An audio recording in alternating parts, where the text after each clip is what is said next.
Akan mendengarkan firman Tuhan, saya mau bagikan dari hati Tuhan Yesus kepada kita semuanya. Saya berikan judul,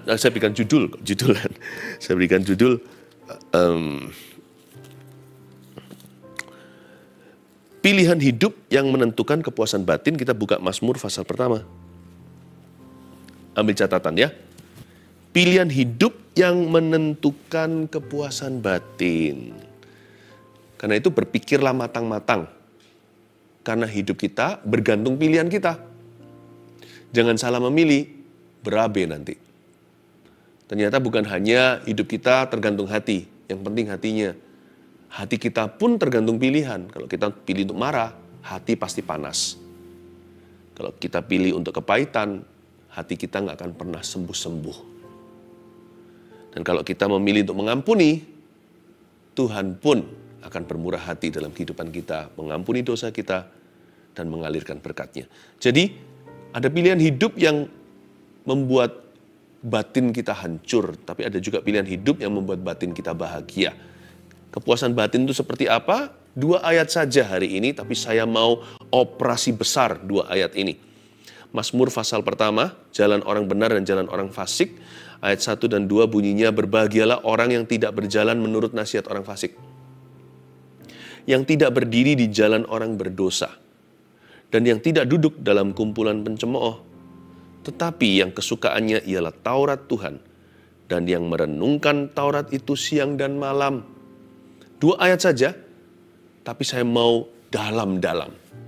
Saya ajak Anda untuk lihat setiap kata, bukan hanya per kalimat. Dimulai dengan kata berbahagialah.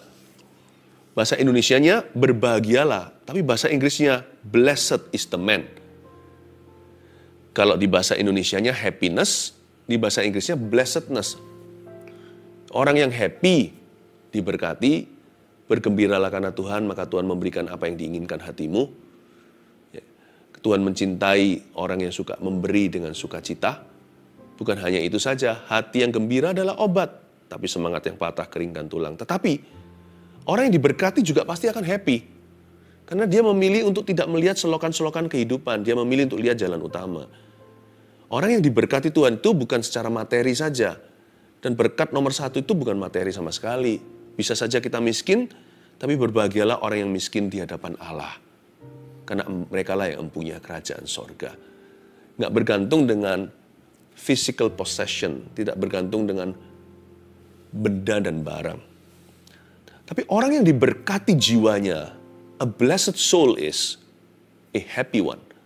Orang yang diberkati jiwanya, orang itu pasti bahagia. Orang kalau diberkati nggak akan mengeluh, nggak akan ngomel melulu, nggak akan menggerutu. Orang itu akan penuh dengan syukur. Ya, Indonesia Inggrisnya saling melengkapi ya. Blessedness, happiness. Berbahagialah dan diberkatilah. Orang yang tidak berjalan menurut nasihat orang fasik dan sebagainya. Tapi dalam bahasa Ibraninya, catat ini. Kita belajar Bible study.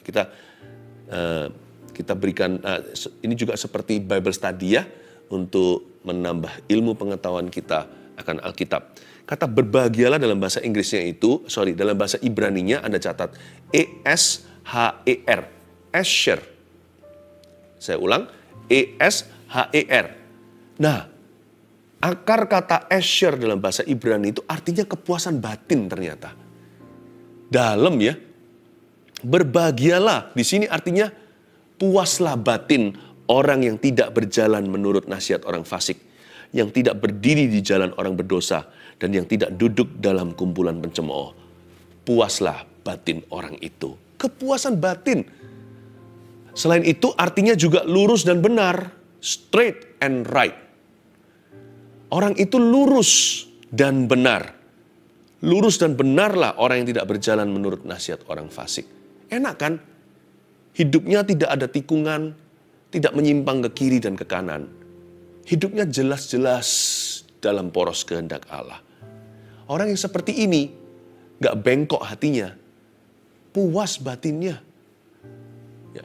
Dan orang kalau sudah dipuaskan oleh Tuhan secara batinnya, dia gak akan tertarik sama jalan dosa. Dia gak akan mengisi hidupnya dengan benda hampa.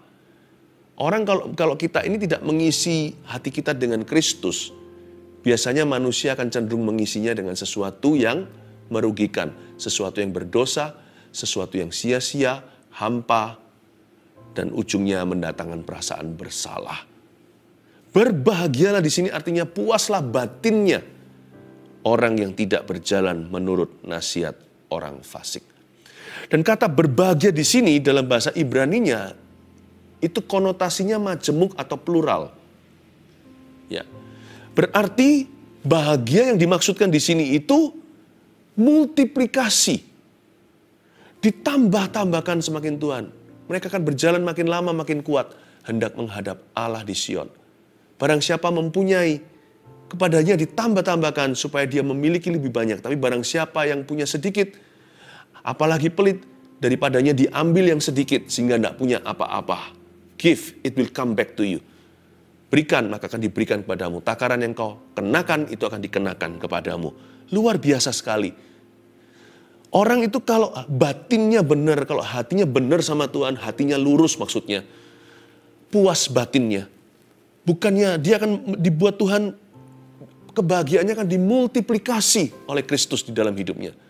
Hatinya itu makin lama makin tenang, hendak menghadap Allah di Sion. Orang kalau percaya sama Tuhan, makin percaya.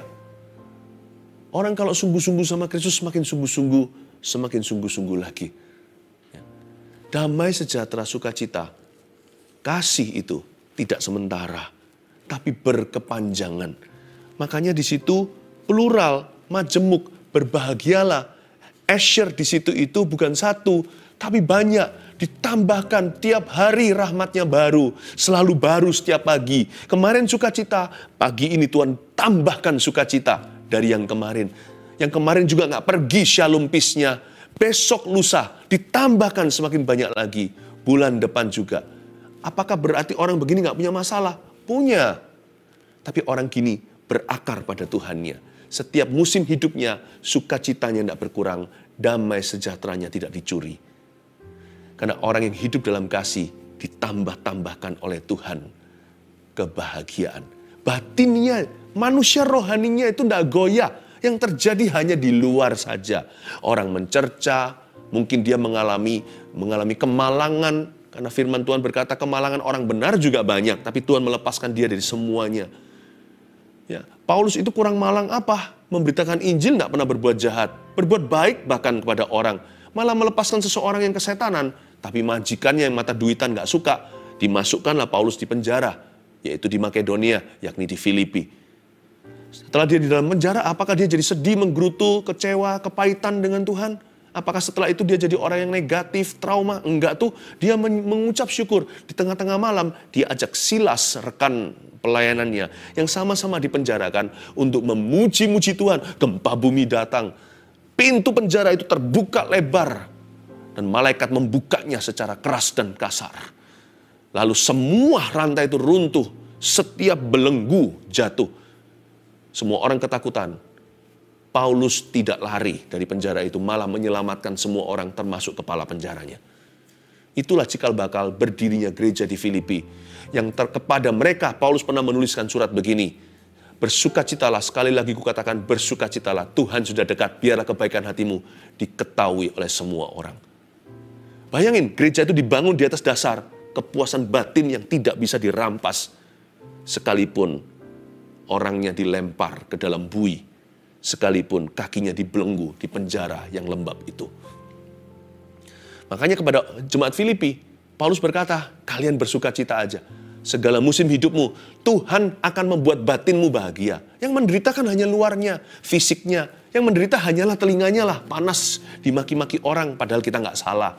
Kalau salah ya evaluasi. Kalau nggak salah, janganlah Anda marah. Karena bahagiamu tidak tergantung dengan luaran. Bahagiamu itu batinia. Disitulah Kristus tinggal, disitulah Roh Kudus bersekutu denganmu. Dan kebahagiaan ini Tuhan sediakan bagi orang yang merenungkan firman Allah. Coba bayangkan. Berbahagialah orang yang tidak berjalan menurut nasihat orang fasik. Ya. Berarti kebahagiaannya itu begitu intensif. Makanya dalam kata majemuk, Asher di sini bukan satu. Berarti begitu dalamnya, begitu besarnya, lebarnya, tingginya kepuasan batin dalam mengikut Tuhan. Sampai-sampai digambarkan dengan kata majemuk untuk menunjukkan intensitasnya. Untuk menunjukkan kelebihannya. Untuk menunjukkan kelimpahannya. Paulus itu bisa bersyukur dalam penjara. Sampai dia menolong orang lain loh yang bebas. Kepala penjara kan tuan di bui itu. Malah Pauluslah yang menyelamatkan. Saking kelebihan, tidak defisit kasih. Paulus itu kelimpahan sukacita dan damai sejahtera. Dia bisa bagi-bagikan dan pinjam-pinjamkan. Sampai-sampai orang-orang satu penjara dengan dia meskipun tidak dicatat di Alkitab. Saya yakin apa yang terjadi malam itu berdampak. Demikianlah orang yang merenungkan firman. Apa yang terjadi di dalam hidupnya di luaran sana tidak bisa menjamah manusia batinianya. Berbahagialah Asher, puaslah batin orang itu. Karena hatinya lurus dan benar di hadapan Kristus. Bahagianya itu begitu banyak dalam jiwanya bisa dibagi kepada sesamanya. Begitu intensifnya, begitu multiplied, begitu limpahnya. Haleluya. Lalu berikutnya saya baca sekali lagi. Berbahagialah orang. Orang di sini tidak dikatakan berbahagialah bos itu, berbahagialah si kaya, berbahagialah si jenius, berbahagialah si raja. Enggak, sama sekali tidak merujuk kepada profesi tertentu. Ada orang berkata, andai kata aku jadi orang kaya, aku pasti bahagia. Pasti puaslah hidupku. Andai kata aku punya jodoh hari ini, aku tidak sendiri. Tidak pernah dikatakan berbahagialah orang yang single, atau orang yang married, yang sudah punya pacar atau pasangan hidup. Tidak pernah. Tapi netral, berbahagialah orang. Berarti siapapun dalam profesi apapun, asal halal dan benar, you and I, kita bisa berbahagia dan bisa puas batin kita. Baik sekarang yang belum ada gandengan, masih jomblo maksudnya, jangan jadi jomblo yang ngenes. Berbahagialah karena engkau utuh selama firman ada dalam batinmu. Happy-mu tidak kurang, tidak ada lobangnya. Tidak ada cuilannya.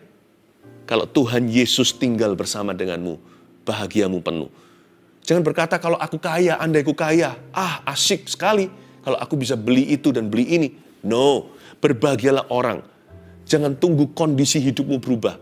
Jangan tunggu sembuh baru berkata aku bahagia. Dapatkah Anda berkata kasih Yesus cukup bagiku? I'm happy as I am today. Aku bisa sekarang juga puas batinnya dalam kondisiku yang kurang sempurna atau jauh dari sempurna atau nggak akan pernah sempurna bagi orang yang nggak pernah puas hati, nggak pernah berterima kasih. Berbahagialah orang, netral di situ. Blessed is the man, happy is the man, Asher is the man, puaslah batin orang itu. Jadi ternyata dari dua kata aja belum satu kalimat kita bisa mengambil kesimpulan bahwa kebahagiaan seorang manusia itu terletak pada hubungannya yang mentah dengan Allahnya. Tidak terjamah dengan barang, benda, materi, dan dunia. Your happiness is on the inside. Di dalam hati. Buktinya, orang kaya sekalipun kalau tidak takut akan Allah, apa yang dia miliki semuanya tidak bisa mengisi hampa hatinya. Kayaknya di dalam hatinya memang ada lubang. Ada satu bolong begitu, yang bentuknya adalah Kristus dan hanya Kristus yang bisa isi di sana. Jadi dari sini kita tahu bahwa everyone can be happy when we find Christ. Siapapun di antara kita bisa berbahagia kalau kita menemukan Kristus. Dan kalau kita hari ini sudah Kristen apalagi, kenapa kok kita menggerutu melulu? Jangan-jangan setelah kita terima Kristus, habis manis, sepah dibuang. Kita merasa kalau Tuhan tidak bisa memberikan kita segala yang kita inginkan. Lalu kita buang dia, kita tinggalkan, kita jauhi. Jangan loh. Tuhan tetap sumber bahagiamu. Sekalipun Tuhan tidak menjawab semua doa, tidak memberikan segala sesuatu yang kita inginkan. Ingatlah, berbahagialah orang yang kesukaannya ialah Taurat Tuhan. Your happiness depends wholly and solely. Kebahagiaanmu bergantung penuh dan bergantung satu-satunya kepada hubunganmu dengan Allah. Blessed is the man yang tidak berjalan menurut nasihat orang fasik, yang tidak berdiri di jalan orang berdosa, dan yang tidak duduk dalam kumpulan pencemooh. Anda perhatikan nggak? Di satu ayat ini ada bunyi yang tidak, dan yang tidak. 3 kali disebutkan. Yang tidak, dan yang tidak. Jadi ternyata ada kalimat seperti ini. Walk not, stand not, sit not. Ada hal-hal tertentu yang tidak akan dilakukan oleh orang-orang yang berbahagia dengan Tuhannya. Ada hal-hal tertentu yang tidak akan pernah dilakukan oleh orang-orang yang diberkati oleh Tuhan. A blessed man will not do these things. Apa aja? Ada jalan yang tidak akan dia pernah jalani. Karena dia takut akan Tuhan. Ada tempat berdiri yang dia nggak akan berdiri di sana sampai dia mati. Hanya karena dia mengenal Tuhannya. Dan ada tempat duduk, dia nggak akan duduk di situ, dibayar berapapun dia nggak mau. Hanya karena dia adalah anak Tuhannya. Karena jiwanya diberkati, dia nggak mau hal-hal itu. Karena dia mengenal Tuhannya, dia nggak mau ada di sana. Karena dia merasa puas dengan Tuhan Yesus, dia nggak perlu apa yang dunia bangga-banggakan dan apa yang iblis tawarkan. Yang tidak, dan yang tidak. Sits, walks not, stands not, and sits not. Saya melihat 3 hal ini sebagai sifat orang yang diberkati oleh Tuhan.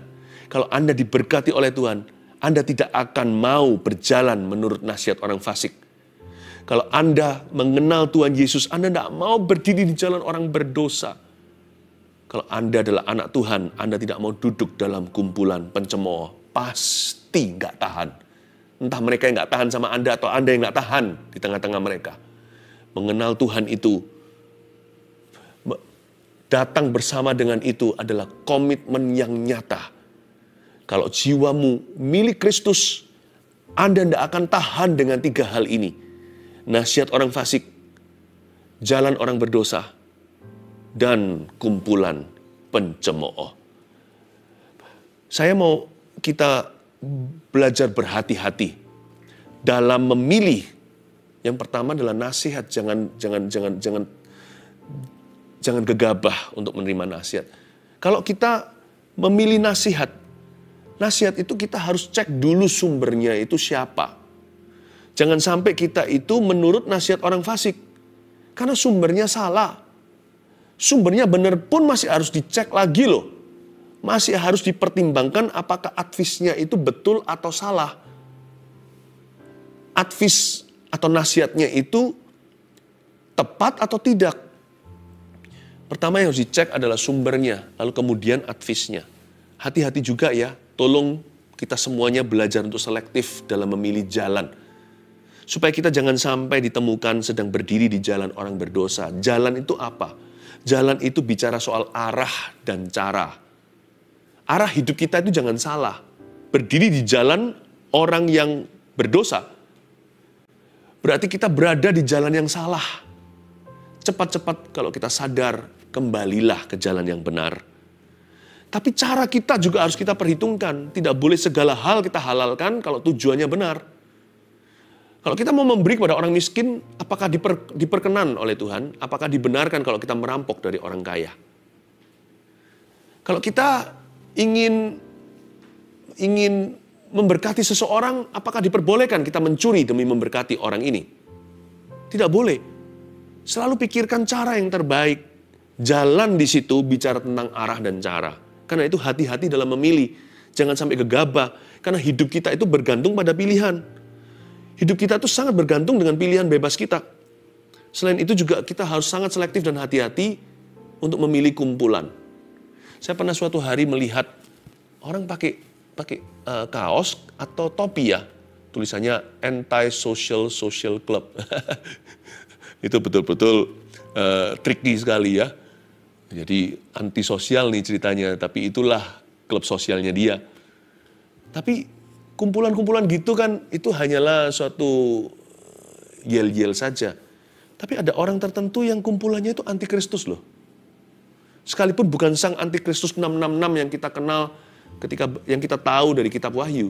Tapi roh antikristus sudah ada di mana-mana. Kok bisa ya anak Kristus tahan di kumpulan antikristus atau antikristen? Sama saja. Antikristus pasti antikristen. Antikristen pasti antikristus. Kok bisa ya kita tahan di tengah-tengah orang-orang yang suka jelek-jelekan anak-anak Tuhan. Suka menggosip, suka memfitnah. Sedangkan Anda sendiri anak Tuhan. Kok bisa ya kita tahan di tengah-tengah orang-orang yang menjelek-jelekkan Bapak Sorgawi kita. Bukan berarti kita disuruh benci. Enggak. Mereka adalah ladang misi, kita doakan. Tapi jangan menjadi pasangan yang sepadan. Jangan menjadi satu kuk dengan orang yang tidak beriman. Bukan berarti kita lebih rohani, kita lebih suci. Enggak. Kita doakan mereka, kita minta belas kasihan. Tapi jangan makan sedap-sedapan bersama-sama dengan mereka, semeja maksudnya. Bukan makan beneran harafiah, makan semeja kalau kita diundang dengan seseorang, di situ ada campur baur, ada anak Tuhan, ada bukan. Ya kita nggak punya pilihan. Tapi kalau fellowship itu kan lain. Fellowship itu sudah menikmati the company of others, atau sudah saling menikmati sebuah persahabatan. Itu sebuah persekutuan. Kok bisa ya anak-anak Tuhan tahan di tengah-tengah kumpulan antikristus maupun antikristen? Kalau saya sih nggak tahan. Saya pernah sih dalam kumpulan seperti itu, mereka jelek-jelekan hamba Tuhan. Saya tahu di luar sana ada uang palsu. Tapi bukan berarti nggak ada uang asli. Tapi ada orang yang negatif melulu, yang pesimis. Mereka yang hanya bisa melihat satu sisi, yang trauma dan benci. Orang-orang yang pokoknya negatif. Oh itu begitu ya? Ya saya diam aja dulu awal-awal. Saya ngalah-ngalah, sabar. Gak tahan itu gejolak dalam diri saya. Bukan mau bela sih, tapi kalau tuh anak-anak Tuhan dicemoohkan, karena ini kumpulan pencemooh kan, saya pasti akan ngomong sesuatu, karena saudara seimanku. Sekalipun dari gereja lain, tetap saudara seiman kan. Ku tak pandang dari gereja mana, jikalau bicara soal kasih loh ya. Akhirnya saya angkat bicara ketika Kristus juga, wah, digimanakan gitu. Ya saya nggak pakai caranya Petrus. Petrus kan pakai pedang potong telinga. Dikira dia bela Kristus, malah justru ngerepotin Tuhan. Tuhan harus pasang kuping orang itu lagi. Tapi saya nggak pakai cara begitu, tapi pakai cara yang rohani. Saya nggak tahan akhirnya. Saya berkata, sorry ya, guys, kalian mau cercah Kristus, I love Jesus Christ. Saya bilang gitu, aku cinta Yesus Kristus. Dan mereka lihat saya dengan mata yang begini, kayak aneh lu. Ini orang fanatik atau apa. Ini zaman-zaman dulu nih. Itu saya masih sekolah. Lihatin saya dan aneh. Lalu saya dihindari. Mereka sendiri yang nggak tahan. Jadi sekarang tinggal cepat-cepatan. Kalau mereka dulu yang nggak tahan, ya sudah. Bagus, mereka meninggalkan saya. Paling mereka mencercah saya sekarang. Nggak apa-apa. Biar saya ikut menanggung noda karena nama Kristus. Tapi kalau mereka masih tahan sama saya yang nggak tahan sama mereka, saya pasti akan permisi dan pergi. Tinggal kuat-kuatan siapa yang tahan. Kok bisa ya ada orang duduk di kumpulan pencemooh berbulan-bulan? Baik itu adalah hobi mungkin, nggak ada yang salah dengan aktivitas ini, contohnya sepedaan, olahraga, apa. Tapi dengan kelompok orang-orang itu, yang ngomongnya melulu lewat kata-kata mereka yang cabul, mengkhianati istri sendiri, padahal belum berbuat sesuatu secara fisik, hanya dalam pikiran dan perkataan. Kok bisa tahan bulanan dengan orang-orang begitu? Ya tapi mau tobatkan mereka. Kenapa setelah berbulan-bulan mereka nggak tobat-tobat? Jangan-jangan sudah mulai kumpulan itu jadi nikmat. Kok bisa? Saya nggak ngerti. Pilih-pilih. Pilih-pilih nasihat. Pilih-pilih jalan. Arah dan cara. Jangan halalkan segala cara karena tujuannya benar. Dan pilih-pilih kumpulan. Bukan jadi orang eksklusif ya enggak. Makanya saya paling suka bersekutu dengan saudara seiman. Sekalipun mereka nggak sempurna, saya nggak sempurna. Besi menajamkan besi, manusia menajamkan manusia. Kami menjadi semakin seperti Kristus gara-gara satu dengan yang lainnya. Tapi gimana pun juga dengan saudara seiman. Yang terburuk di antara saudara seiman pun, yang paling kurang maksud saya. Bukan yang pura-pura saudara palsu. Tapi saudara seiman sejati, tapi yang paling lemah di antara mereka, yang paling ke kanan-kanan, masih jauh lebih sedap daripada sedap-sedapannya orang berdosa. Sama saudara sendiri itu lebih indah kelemahannya daripada kelebihan musuh. Kenapa kita bisa sabar di tempat yang harusnya kita tegas? Kenapa kita tidak sabar dengan saudara seiman? Maunya meninggalkan gereja dikit-dikit, kita tersinggung dikit-dikit, kita nggak bahagia, kita nggak happy. Sudah. Tapi sama orang-orang yang mencerca, mencemoohkan Tuhan, kita bisa tahan. Aneh ya, manusia itu terbolak-balik prioritasnya. Makanya itu nggak bahagia, batinnya kacau. Hati-hati pilih semuanya ini. Ya. Nah, kita baca dulu ayat 2, nanti saya kasihkan rangkumannya. Tetapi yang kesukaannya ialah Taurat Tuhan. Dan yang merenungkan Taurat itu siang dan malam. Nah, ini dia kesukaannya. Kata kesukaan di situ, supreme joy. Ya, supreme happiness. Yang kesukaannya ialah Taurat Tuhan. Mau tahu kita ini orang seperti apa? Gampang. Tanya ini, what makes me happy? Apa yang membuat saya happy? Dari situlah Anda bisa mengenal diri sendiri. Anda mau tahu orang lain gimana? Gampang. Cari tahu aja satu hal ini. Apa yang buat orang itu bahagia? Kita akan menemukan orang yang egois kalau alasan-alasan bahagia dia semua berpusat pada dirinya. Aku happy kalau kamu layani aku. Bahkan dalam pernikahan pun tidak sedikit yang menghancurkan pernikahannya dengan attitude seperti ini. Sang istri pokoknya harus layani semua kemauan suami. Ya kan? Kenapa? Tidak masa itu, masa ini, dikritik kanan kiri, pokoknya nggak pernah bagus deh, pokoknya nggak pernah betul. Atau sang istri yang selalu menuntut suaminya, kok nggak seperti suami tetangga. Kaya, berhasil, mapan, ini itu, terus tuding, terus tunjuk. Suami seolah-olah suatu objek untuk membahagiakan, memuaskan, dan membanggakan dia. Kalau seperti ini, hancur deh pernikahannya. Kalau nggak mau berubah. What makes you happy today?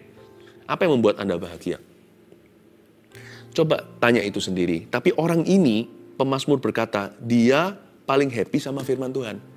Kalau Tuhan dan firman-Nya menjadi bahagiamu yang tertinggi, selain itu, sampai-sampai juga menjadi kesenangan seperti hobi. Kalau Anda temukan orang seperti ini, segera nikahi. Begitu ceritanya. Kalau memang sudah waktunya menikah. Kalau Anda mau cari pasangan hidup ya, pacar dan sebagainya, dari teman, dari antara teman-teman yang begitu banyak, cari orang yang jadikan Tuhan itu supreme joy-nya, atau jadikan dia bahagianya tertinggi. Bahkan Tuhan itu jadi kesenangan, bahkan seperti hobi. Suka dengarkan firman, suka ke gereja, suka pelayanan. Udah, asal orang itu asal orang itu juga tanggung jawab dengan kehidupannya, udah nggak usah lagi menoleh ke kiri kanan. Marry him. Or marry her. Hire him. Kalau Anda mencari staf karyawan, rekrut orang itu. Kalau Tuhan jadi supreme joy atau kebahagiaannya tertinggi, berarti orang itu tidak akan steal from your money. Karena uang tidak bisa membuat dia bahagia. Dia nggak akan mencuri dari keuangan Anda. Sekalipun tetap ada sistem untuk menjaga, Anda bisa separuh sudah lebih tenang. Hire him. Ya. Dan kalau Anda melihat seorang tuan majikan yang seperti itu, kerjalah di bawahnya. Saya yakin masa sejahtera dan damai sejahtera akan tiba dalam karirmu di bawah orang-orang begitu. Itu maksudnya. Yang supreme joy, supreme happiness atau kebahagiaan tertingginya ialah Taurat Tuhan, dan yang merenungkan Taurat itu siang dan malam. Baca Alkitab itu nggak usah banyak-banyak. 2 kali sehari aja. AM, PM maksudnya. Siang dan malam direnungkan seharian. Tuhan itu tidak lagi menjadi paksaan buat saya. Kalau saya senang sesuatu, saya nggak usah dipaksa. Seperti anak muda mau main game online atau apa tuh. Yang hari-hari ini buat kecanduan. Nggak usah disuruh. Bahkan mereka rela nggak tidur, nggak makan. Bukan hanya AM, PM. Seterusnya tidak ada breaknya. Kalau Tuhan menjadi kesenangan, udah nggak dihitung lagi. Saya baca Alkitab berapa banyak? Karena pasti banyak. Menyembah berapa lama? Saya pasti lama. Itu dia yang menjadikan Tuhan kesukaannya, yang merenungkan Taurat itu siang dan malam. Ya, kalau kita seperti ini, jalan kita arahnya benar. Sebab kalau enggak ya arah kita salah. Itu sin is also progressive. Tidak ada orang jatuh semalam, itu enggak ada. Dia progresif sih, progresif. Pertama-tama dia mulai menuruti nasihat orang fasik. Mulai dia entertain di idea, mulai dia pikirkan. Lalu mulai dia berdiri di jalan orang berdosa. Arahnya mulai salah, pasti arahnya mulai salah. Selingkuh contohnya. Dia enggak tiba-tiba perselingkuhan terjadi, itu enggak. Enggak. Itu pasti terjadinya dari sisi kiri dan kanan. Dari depan belakang, begini maksud saya. pasti terjadi erosi perlahan-lahan sampai dia duduk dalam kumpulan pencemooh, terjadi agreement, atau terjadi persahabatan, atau terjadi persetujuan. Pasti dari sisi sini, ada sorokan yang tersembunyi di antara pasangan sejoli, di antara suami istri itu. Pasti ada sorokan tersembunyi, pasti ada yang namanya penurunan drastis dalam ketransparanan. Handphonenya atau apa tertentu tidak boleh dibuka. Pasti ada begitunya. Lalu di sebelah sana pasti ada growing attraction atau daya tarik yang semakin menjadi-jadi dan semakin mengkristal. Nggak mungkin dia berani jikalau tidak disambut sebelah tangan. Jikalau tidak disambut dengan tangan di sebelah sana, tidak mungkin orang itu berani. Karena dia takut dilaporkan polisi. Kecuali kalau sudah terjadi sebuah tindakan, tatapan, perkataan, chatting, sudah ada suatu saut-sautan, sudah ada saling lempar-lemparan tanda, sudah ada deal-deal kecil terjadi. Sin is progressive. Makanya itu, kalau kita memulai dengan kesukaan kita ialah Taurat Tuhan dan merenungkannya siang dan malam menjadi lifestyle, arah kita tidak akan ke dosa. Arah kita pasti ke arah firman Tuhan. 1, 2, 3 dengan ini saya selesai. Catat. Pilihan hidup apa yang menentukan kepuasan batin? 1, pilihlah nasihat yang benar dari orang benar. Nomor 1. Pilihlah nasihat yang benar dari orang benar. Dua-dua harus benar loh ya.